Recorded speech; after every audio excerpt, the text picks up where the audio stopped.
Bonsoir et bienvenue, je suis Carmen Févillier, encore une fois, ravie de vous retrouver sur 3 en Afrique et Global Africa Télé Sud. L'Afrique tient-elle encore sa propre ENA, créée en 2018 à Nanterre en France et désormais implantée au Togo depuis 2023. L'école politique africaine, l'EPA, veut former une nouvelle génération de dirigeants africains et administratifs capables de relever les défis du continent.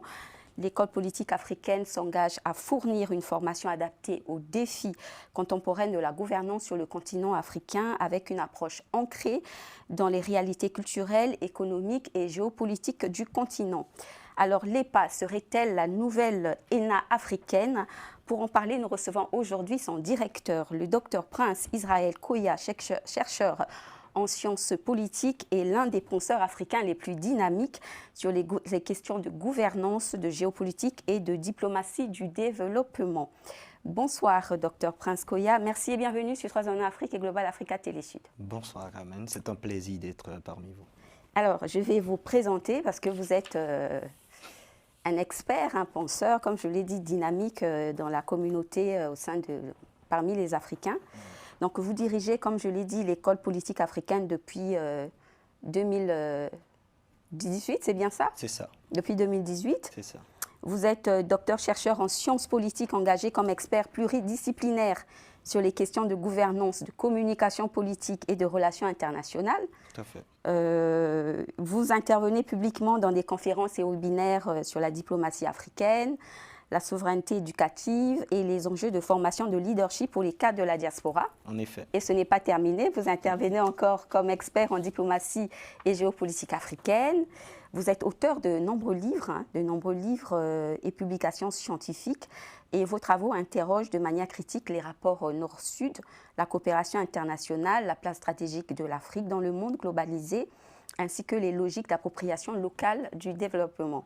Et ensuite, vos domaines de recherche, comme je l'ai dit, portent sur les dynamiques socio-économiques institutionnelles du développement en Afrique, la diplomatie proactive des territoires africains, la sécurisation stratégique des espaces africains dans un monde multipolaire. Et vous êtes ivoirien, d'origine ivoirienne. Tout à fait, Abidjan. Abidjan. C'est ça. Vous êtes natif d'Abidjan. Tout à fait.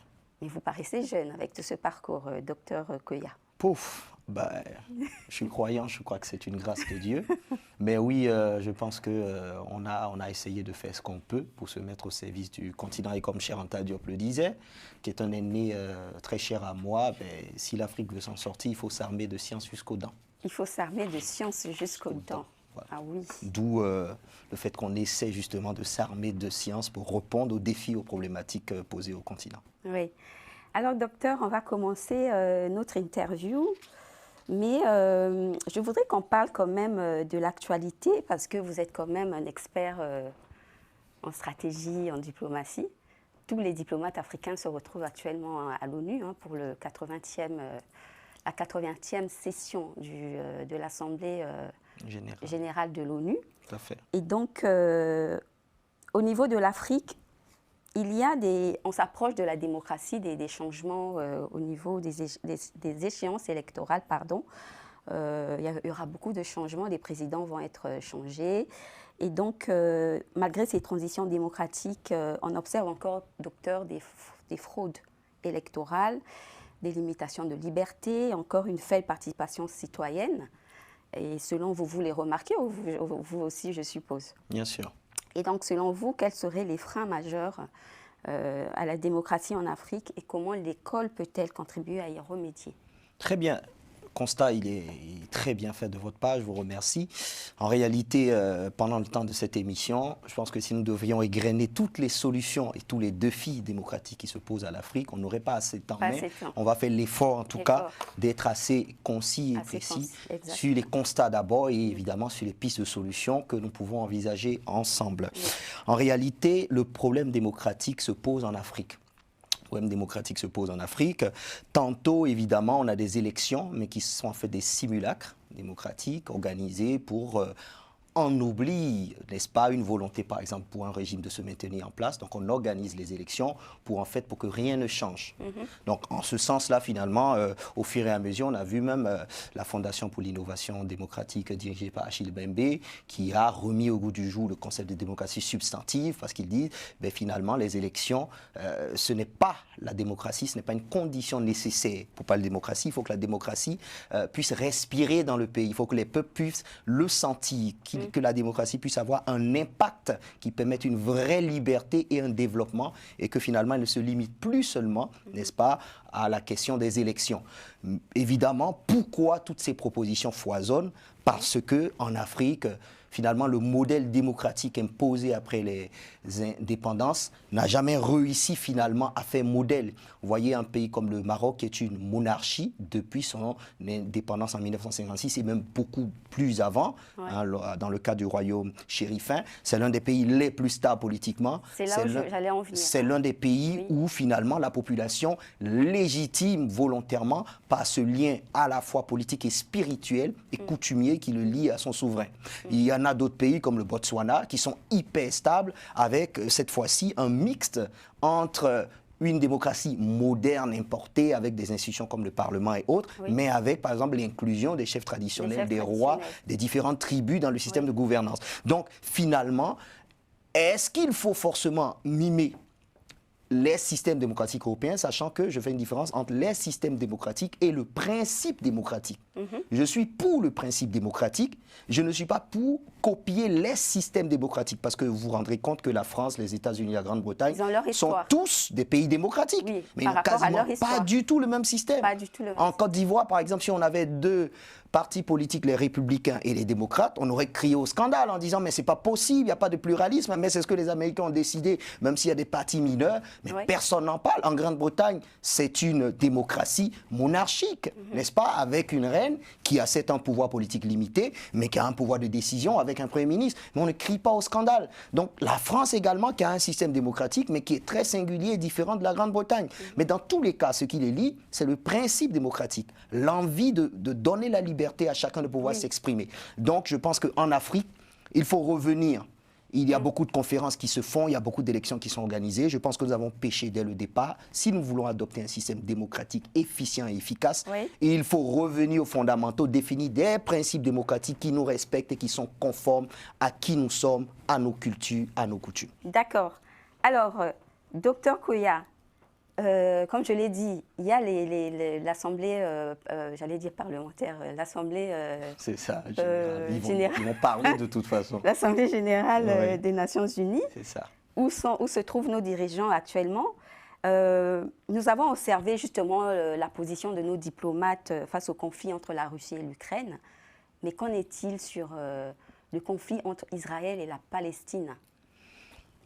Quelle serait la voie, selon vous, quelle serait la voie que nos dirigeants pourraient comment dire, adopter, voilà. Je peux m'exprimer ainsi en disant que je pars des faits, tout simplement. Traditionnellement, l'Afrique accorde son soutien à l'État de Palestine. La plupart des pays africains en dehors du Cameroun et de l'Érythrée, pour des raisons qui sont intimes à chaque pays, mais finalement ont reconnu l'État de Palestine depuis la déclaration de l'existence de cet État en 1988. Donc de fait, l'Afrique a accordé un statut d'État observateur à la Palestine et Israël avait bénéficié de ce statut en 2021, mais qui lui a été retiré par la suite, donc il y a bientôt 2 ans. Donc finalement, globalement, l'Afrique davantage apporte son soutien à la Palestine. Pourquoi? Parce que l'Afrique est un continent dont les nations, les tribus précoloniales avaient été esclavagisées, puis colonisées, et donc c'est stigmate. C'est le rejet du colon. C'est le rejet du colon. Au-delà du rejet du colon, c'est le rejet de l'asservissement. C'est l'affirmation du droit des peuples à disposer d'eux-mêmes, c'est l'affirmation de la volonté de vivre ensemble, selon la philosophie Ubuntu. Parce que je suis, parce que l'autre est. Et chez l'Africain, il n'y a pas de suprémacisme, il y a une humanité. Pourtant, c'est ce qu'on voit dans les États. Malheureusement, on revient au système, on a copié des systèmes auxquels nous ne croyons pas réellement. Et quand ces systèmes sont vidés de leur substance endogène, en réalité, on manifeste à l'extérieur ce qu'on a envie d'être, et nous faisons en fait ce que nous ne sommes pas. Voici pourquoi, évidemment, il y a des ratés à ce niveau. Mais Ubuntu, ce qui est la philosophie africaine primordiale, vous pouvez encore le voir dans nos villages ou ailleurs, il y a une forme de respect, une forme de tribunaux publics, une forme de transparence, de démocratie et de bien-être partagé qui subsiste encore. C'est peut-être ces modèles-là qu'on a échoué à importer. Et donc, pour l'Afrique, l'État de Palestine doit pouvoir cohabiter avec l'État d'Israël sans que l'un de l'autre ne puisse être nié. Mais aujourd'hui, je pense que les Africains militent en faveur, quelque part, de la reconnaissance de l'État de Palestine. Okay. Et c'est cette position qui est défendue de manière commune. Ok. Et comment évaluez-vous, docteur, la voix et l'influence de l'Afrique, justement, dans ce concert des nations qu'est l'ONU? Très bien. Je pense que le vrai problème se pose là.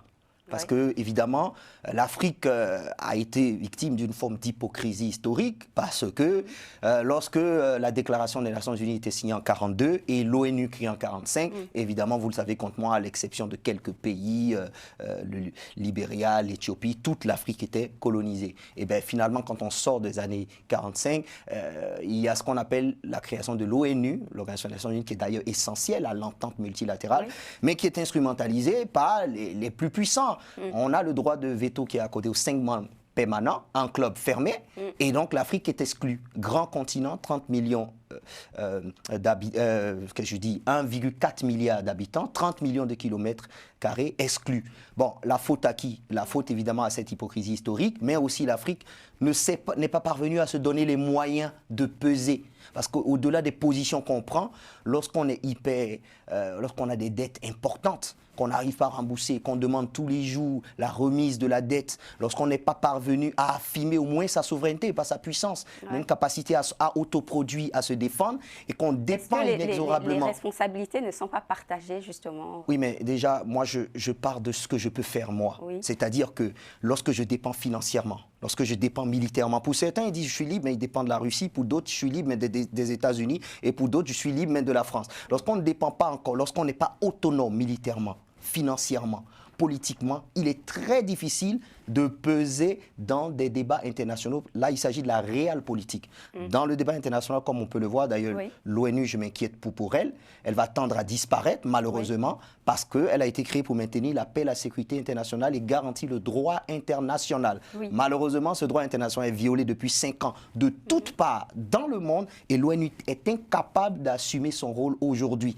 Et évidemment, qui sont les pays qui peuvent dicter les normes sur le plan international? Ce sont les pays dotés de la puissance. Aujourd'hui, nous sommes dans le retour au droit du plus fort, malheureusement.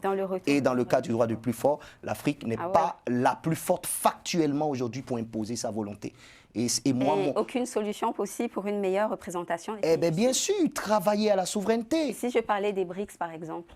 Travailler à la souveraineté, travailler à l'union. Et pour vous, la souveraineté, c'est quoi? La souveraineté, elle est vaste. C'est éviter les coups d'État, c'est assainir la situation économique et tout. Bien sûr, la souveraineté, elle est multidimensionnelle. D'ailleurs, je viens de développer, je suis le premier, ça n'a pas été rendu public, mais ça va l'être bientôt, le premier indicateur de la souveraineté des États mondiaux. C'est-à-dire que la souveraineté, elle est vaste, elle est militaire, elle est énergétique, elle est financière, elle est militaire. Donc, on n'a pas réussi encore à développer un indicateur, un mécanisme qui nous permette de mesurer. Qu'est-ce que nous valons? La souveraineté, c'est quoi? C'est dans l'idéologie de Ubuntu. Ce n'est pas la puissance. La puissance, c'est être fort et aller chez l'autre, le dominer, donc avoir une capacité de déploiement pour dominer. La souveraineté, c'est je suis capable de m'organiser, de m'autosuffire, de prendre soin de ma population et de me défendre économiquement, militairement. Donc, une fois qu'on a posé ces bases... Et de se déployer. Et de se déployer aussi, mais pas pour marcher sur les autres. Voilà, c'est ça la souveraineté. La souveraineté, ce n'est pas le souverain... comme j'entends un souverainisme, non. Vous savez, dans beaucoup de pays libéraux, vous entendez le thème de souveraineté aujourd'hui. Mais il y a 5 ans, quand on sortait ce mot, on disait, non, la souveraineté, ce n'est pas non plus le nationalisme. C'est une capacité à s'auto-affirmer, à autoproduire pour l'épanouissement de sa population et pour sa propre défense dans tous les domaines.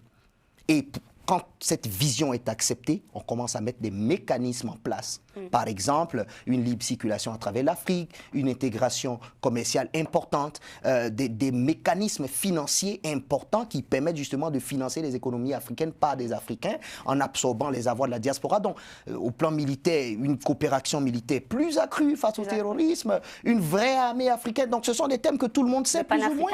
Le panafricanisme, bien sûr, mais un panafricanisme tangible, parce que même dans le panafricanisme aujourd'hui, il y a des divergences aujourd'hui philosophiques. Certains parlent de panafricanisme spirituel par lequel l'unité viendra. Ben là, pour le moment, il nous faut une armée africaine forte. Bon, je ne vois pas le lien entre le spirituel, bien que je sois moi-même quelqu'un de spirituel. Je pense qu'il faut une vision commune. Et même si on n'est pas capable de s'entendre, il faut aller sur ce qui nous unit. Même dans le panafricanisme, il y a des divergences idéologiques. Mais je pense que le plus important, pan-africain veut dire s'unir pour travailler.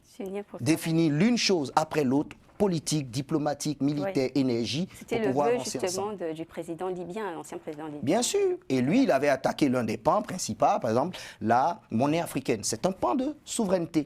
Et puis d'autres présidents, comme le président rwandais à l'époque, en 2015, avec Donald Kaberuka, avait installé la taxe Kaberuka de 0,02% sur les importations hors Afrique pour garantir au moins l'autonomie financière de l'UA. Qu'en est-il devenu de cette taxe? La taxe a été adoptée de mes derniers souvenirs par 30 pays. Après, 30 sur 55, la faisabilité reste encore à désirer parce que le budget de l'Union africaine n'est pas encore autonome. L'Union africaine n'est pas encore autonome, par exemple. Et donc, à l'ONU, docteur, aujourd'hui, quels sont les enjeux prioritaires pour l'Afrique dans ces discussions? Les enjeux prioritaires pour l'Afrique, c'est d'abord, ce que je ne soutiens pas moi forcément, bizarrement, c'est la défense de sièges permanents à l'ONU. Moi, je pense qu'aujourd'hui... Ah oui, paradoxalement. C'est exceptionnel. Je prends le courage de le dire. On est déjà des membres non permanents. Ça ne pèse pas. Par exemple, la Palestine n'est pas encore un État membre de l'ONU à cause d'un veto. Non, les États le reconnaissent, les États ont la latitude de reconnaître. Mais pour entrer à l'ONU, il faut que tous les membres, y compris les membres permanents, donnent leur accord pour être membres de l'ONU. Par exemple, la Palestine n'est pas parce que les États-Unis ont posé le droit de veto. Pourtant, nous sommes déjà des membres non permanents. Et vous savez, les membres non permanents n'ont pas une influence réelle. Je parlais en fait de la création de l'État par... Oui, il est déjà créé, mais par exemple, il n'est pas un membre de l'ONU. Et nous, même si on le voulait, on ne pouvait pas. Parce que 55 pays n'ont pas le droit de veto. Mais un seul pays qui a le droit de veto peut mettre fin à notre volonté à nous. Vous voyez, il y a une forme d'hypocrisie qui se présente. D'autre part, ce que je voulais dire, c'est que aujourd'hui, on veut 2 sièges permanents. Oui. 2 sièges permanents, pour faire quoi? Pour faire quoi? Oui, pour faire quoi? Mais je l'ai dit, aujourd'hui, il y a une guerre. Israël-Palestine. Il y a un massacre en cours, chacun le qualifie comme il veut. Il y a également le conflit russo-ukrainien. En réalité, ce sont les plus forts qui ont damé le pion à l'ONU. Aucune des résolutions de l'ONU n'est respectée. Et d'ailleurs, lorsque l'ONU veut sanctionner, un seul droit de veto suffit à enrayer. Donc finalement, avec nos 2 sièges, concrètement, quand on arrive dans la situation actuelle où l'ONU elle-même n'est plus respectée, que vont changer les 2 sièges qu'on nous donne? Donc pour moi, c'est symbolique, oui. C'est une puissance symbolique qu'on nous octroie. Une forme de reconnaissance. Une forme de reconnaissance, oui, c'est très bien. Mais aujourd'hui, l'Afrique, plus que la reconnaissance, a besoin... On ne quémande pas, docteur, Est-ce que l'Afrique ne quémande pas? Honnêtement, Singapour n'a pas besoin de demander un siège permanent aujourd'hui. Honnêtement, la Malaisie, pour moi aujourd'hui, c'est un continent riche, formidable, fabuleux. J'ai fait 7 mois encore récemment en Afrique. On a tout pour s'imposer. Il nous manque la technologie, les moyens financiers et la bonne volonté politique qui va soutenir une vraie politique d'éducation, de formation, adaptée à nos enjeux. On a tellement de choses à faire, une population dynamique, jeune, un territoire vaste, des terres arables importantes, pour finalement s'attacher à un symbolisme. Parce que oui, pour moi, c'est du symbolisme. La France, par exemple, est un membre permanent du Conseil de sécurité, mais la voix de la France ne pèse pas dans les guerres actuelles. Tout simplement. Voici un exemple tangible que je vous donne. Donc oui, c'est important, mais pour moi, ça reste symbolique. Aujourd'hui, il faut travailler à ce qui peut émanciper nos jeunes qui meurent dans la mer, qui n'ont plus de perspective chez nous, alors que nous avons les facteurs de production qu'il nous faut. Le défi, il est là. Et il faut former. Il faut former. Les cadres et les dirigeants. Les cadres techniques, pas seulement administratifs, mais techniques, les ingénieurs surtout. des mines, de parce pétrole. que c'est eux qui sont au front. Ben, parce que je vois qu'on exproprie aujourd'hui, on enlève telle mine, tel gisement à une entreprise européenne, on nationalise, mais pour rentabiliser ce genre de choses, il faut qu'il y ait une capacité de reprise nationale. Mais là, c'est des domaines techniques. Ce n'est pas juste le pavoisement par des drapeaux qui permet de faire advenir cette réalité. En réalité, pour le faire, lorsqu'on exproprie, l'État se donne la capacité par ses agents nationaux ou par d'autres agents étrangers, mais sur lesquels il peut avoir le contrôle, désormais, de reprendre le relais. Et même si vous enlevez à un autre, que vous en donnez à un autre, que vous n'avez pas d'experts, d'ingénieurs, de sociétés nationales capables de superviser au millimètre près l'exploitation de vos gisements, c'est le même appauvrissement qui continue. Donc je pense qu'il faut vraiment aller au pragmatisme. Vraiment aller au pragmatisme, c'est une belle transition pour parler de l'école politique africaine. Est-ce que l'école politique africaine est une nouvelle ENA, Dr Koya? Pas vraiment une nouvelle ENA, parce que les ENA, vous le savez, ce sont les écoles nationales d'administration. Mais évidemment, dans l'idée, c'est de former évidemment les cadres, et là je vous rejoins, former les cadres qui sont censés diriger l'Afrique. Pas que les cadres actuellement qui ne sont pas formés, ils sont très bien formés techniquement dans les meilleures universités du monde, parce que je ne fais pas l'africanisme à outrance non plus. D'ailleurs, moi-même, j'ai étudié dans des universités françaises. Restons réalistes. Voilà, on est très réaliste. Il y a des choses fabuleuses qui se font. Il y a des grandes universités à la pointe des connaissances techniques, économiques. Et ce qui manque, par contre, et beaucoup vous le diront, les banquiers, les grands professeurs d'université de droit et autres, ben, c'est la connaissance profonde de leur propre continent. Par exemple, je prends un exemple, on parle de la démocratie. Eh ben, peu de gens savent que nous avions des systèmes démocratiques africains pré-coloniaux. Donc quand je dis aux gens aujourd'hui, ben, il faut adapter la démocratie, les gens se disent, ah, mais c'est un discours redondant. Mais non, on avait des systèmes de classe d'âge qui existaient. On avait des systèmes de caste qui étaient moins démocratiques. On avait des monarchies, on avait des chefferies. Ce sont autant de systèmes politiques qui existaient. Donc par exemple, dans un pays, lorsqu'on se redécouvre, on avait des philosophies politiques aussi, comme Ubuntu, comme la Mat et comme bien d'autres choses. Mais quand on se redécouvre, on est capable de redéfinir les principes démocratiques selon les aspirations profondes et légitimes de chacun des peuples. Et à EPA, l'école politique africaine, ce que nous apportons en plus, c'est non seulement l'enseignement de la science politique ou des sciences politiques de manière générale, mais de manière spécifique, on enseigne suivant des intérêts et des paradigmes africains. Ceux qui n'ont jamais entendu parler des systèmes politiques propres à l'Afrique, endogènes à l'Afrique, ben on entend parler. Nos étudiants s'éveillent. Comment vous conciliez ça? Je vais vous donner un exemple tangible. Lorsqu'on est à l'université universelle, on apprend chez Thomas Hobbes quelque chose qui est vrai d'ailleurs, parce qu'il tire expérience d'une réalité du XVIIe siècle en Grande-Bretagne. Il voit qu'effectivement l'homme est un loup pour l'homme. Parce qu'il dit que finalement, ben, les hommes, pour leurs intérêts égoïstes, s'entredéchirent. Mais il tire l'expérience des guerres de religion qui ont lieu chez lui, des guerres entre la monarchie et les opposants. C'est un contexte qui est propre à la Grande-Bretagne. Mais dans toutes les universités du monde, on enseigne Thomas Hobbes. Et l'Africain, il le répète. Et lorsque le président arrive au pouvoir, il se dit « Ah ben oui, mes opposants, il faut que je les écrase parce que je sais que l'homme est un loup pour l'homme. » Vous voyez comment une philosophie politique peut influencer tout un système de gouvernance. Alors que, par exemple, dans nos universités, si on enseigne Ubuntu, et qu'on met en perspective Thomas Hobbes, c'est qu'on dit oui, Thomas Hobbes a dit ça, mais voilà le contexte dans lequel il a dit. Ce qu'il a dit n'est pas faux parce que c'est théorique. Mais en réalité, en Afrique, Ubuntu dit, par exemple, je suis parce que l'autre est. C'est ensemble qu'on va plus loin, seul on va plus vite. Donc, un politique formé à cette philosophie n'aura pas la même vision de gouvernance qu'un politique formé dans le cadre de l'area politique typique des réalistes. C'est il faut un homme de pouvoir fort pour mater les oppositions, pour mater les rébellions. Par exemple, ça résoudrait la question, par exemple, de la liberté d'expression dans nos pays. Ça résoudrait la question du fait que les élections ne soient pas transparentes et que la police soit armée pour mater, pour tuer les gens qui protestent. Donc ça, c'est concret. Sur beaucoup d'autres, aussi dans le domaine économique, évidemment, dans les enseignements économiques, on va parler de libéralisme, mais nous, on va parler de pragmatisme. C'est-à-dire qu'on est libéral quand il le faut. Il ne faut pas être borné. Mais quand l'économie doit être ouverte pour attirer des capitaux, des technologies qu'on n'a pas, sous le contrôle étatique, il faut le faire. Mais il faut aussi être socialiste. Quand l'argent du pétrole, du gaz rentre dans des pays immensement riches, il faut partager.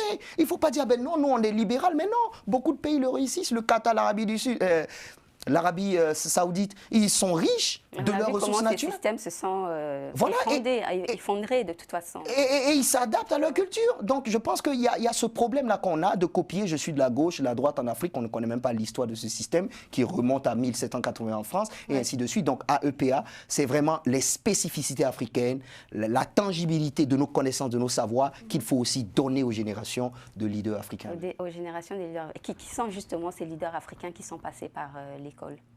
Beaucoup, moi déjà, oui, voilà, oui, moi, le président au crew Gédéon, on a beaucoup d'étudiants. Alors, qui est-ce le président Le président de l'EPA au crew Gédéon, oui. C'est un homme de vision. Je l'explique rapidement son histoire. C'est un jeune Africain qui a grandi en France, qui participait aux conférences de beaucoup de professeurs africains sur la libération de l'Afrique et ainsi de suite. Et un jour, il s'est posé la question de savoir, après toutes ces conférences, qu'est-ce que l'Afrique devient loin de l'Afrique? Et donc, il a décidé de rassembler les professeurs justement qui faisaient des conférences. Il leur dit, créons une école politique africaine. Parce qu'il existe Sciences Po en France, il existe l'ENA qui est en fait des... Et sciences politiques dans l'école? Oui, bien sûr, c'est une école de sciences politiques. Les sciences politiques, on enseigne la science politique et les sciences politiques dans toutes les sciences de la gouvernance, que ce soit les relations internationales, l'histoire, l'économie politique, et j'en passe. Évidemment, c'est une école... Ancrée aux réalités africaines. Ancrée aux réalités africaines. C'est ça l'exceptionnel. C'est ça l'exception. L'exception avec l'école. Tout à fait. Et rapidement, comme il ne reste pas beaucoup de temps, on va parler de vos défis. Quels sont vos défis, les obstacles que vous avez rencontrés, que vous rencontrez encore? Les défis, c'est les obstacles auxquels tous les Africains de bonne volonté peuvent être confrontés. C'est-à-dire qu'on a une vision qu'on veut affirmer. Malheureusement, parfois, les moyens ou même l'acceptation des siens en fait défaut. Parce que généralement, c'est ce qui vient d'ailleurs qui est meilleur. Et parfois, on n'a pas les moyens pour transformer nos matières premières, pour financer des universités à grande échelle. Donc nous, aujourd'hui, évidemment, on a besoin que les Africains nous fassent confiance et qu'on est capable de former localement nos élites et d'autre part des financiers qui seraient intéressés par l'implantation de l'école politique africaine à travers plusieurs pays qui épousent notre vision sont les bienvenus parce que Ubuntu dit seul on va plus vite. Oui. On a la gloire, mais ensemble on va plus loin et la gloire devient peut-être éternelle. D'accord, et quelles sont vos ambitions alors Nos ambitions, c'est de faire de EPA l'une des grandes références en termes d'école de formation politique des leaders africain qui va semer à travers tout le continent et même le monde entier. Pour qu'enfin, nous n'ayons pas une éducation qui soit suprémaciste, mais tout simplement qui redonne sa fierté à l'homme africain pour discuter d'égal à égal dans le Conseil des Nations et pour gouverner équitablement, durablement, pour le bonheur de nos populations qui ont tant souffert, car tout passe par la politique. Merci beaucoup, docteur Koya. C'est moi qui vous remercie. Directeur de l'école africaine à Paris et au Togo. Tout à fait. Et chers téléspectateurs, je vous dis merci de nous avoir suivis. Vous êtes nombreux à nous suivre du Gabon. Nous vous remercions d'être aussi nombreux. J'étais Carmen Févillier, toujours aussi ravie de vous présenter cette édition. Et j'ai hâte de vous retrouver pour la prochaine émission 3 ans en Afrique sur Global Africa Télé Sud. À très bientôt. Au revoir.